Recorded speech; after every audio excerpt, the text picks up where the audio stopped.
okigoko kwahibwayo abebemezi ba gavumenti n'abahereza ba mukama amukoro gokuziika omugurisi Kikara Emmanuel owafa aine emyaka 14 omu Rugando Rwampara.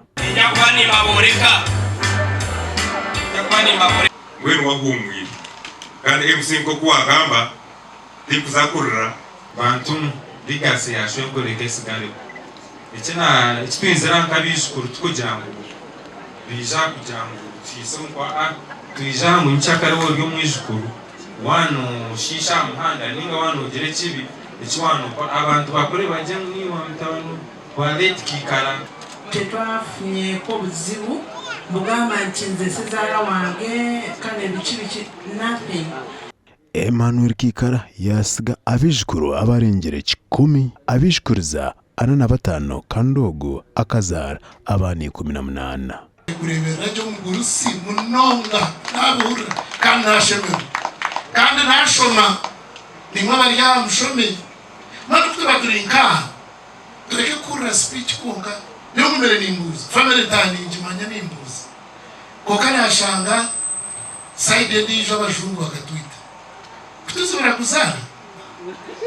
kutuzibira kuzara umushenja kuzara abana 18 konkaba hati amateka ubunjiro bwitu ni Yesu Kristo ngeno omushora ngo omureberezi wankore the right reverend professor Sheldon West niwe yabutu hani kitwe nk'abana kabijukuru ntushaba ngo izina rye turinde kandi turebe ngo rigase yasigara tutwagishisha nanga twagikwata kubi aho kuba nkanye niwe nka Bernard niye gukora nka manager wa Platinum Bar branch kandi ebyo nebara ebyase kutushomesa buri mwana wena oweye ashomere. Emmanuel Kikara yagambaho ko mugurisi abari umutano omu Rwampara nebiceka ebyeherire cyayikomikwa n'entunguka ekanisa omwanyugo yabebembiremu Venerable Canon Bobs Mwesige ogu niwe yajekera Bishop Sheldon Mwesigwa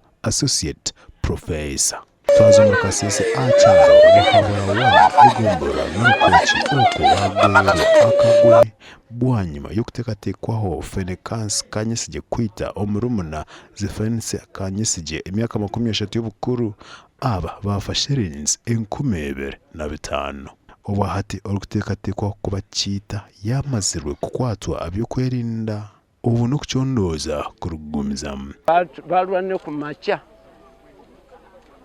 President Mamuda yastemune okumacha banago bulijjo tubatasa tubagamba nti baleke kulwana balekera n'omwenge kunywa mwenge mungi. So Fanhask Senja had just got a knife and a panga and cutted his brother. Now clashing for such amount of money and killing your brother, maybe poverty is at their fate, only those. But I see some youth doing their work in this community. Kaute chisibu chikanyuruma kusibu kumutima waye. Abojo bayabikara hano bakajujuba ya kusibu obwe uchachi kulu sibarambishuka. Arrested him and the dead body have been taken to a municipality mortuary for postmortem, and then later on we shall hand over the dead body to his relatives for burial. Abwa TV West ndisenyomo Gideon na Gilbert Mahanguzi.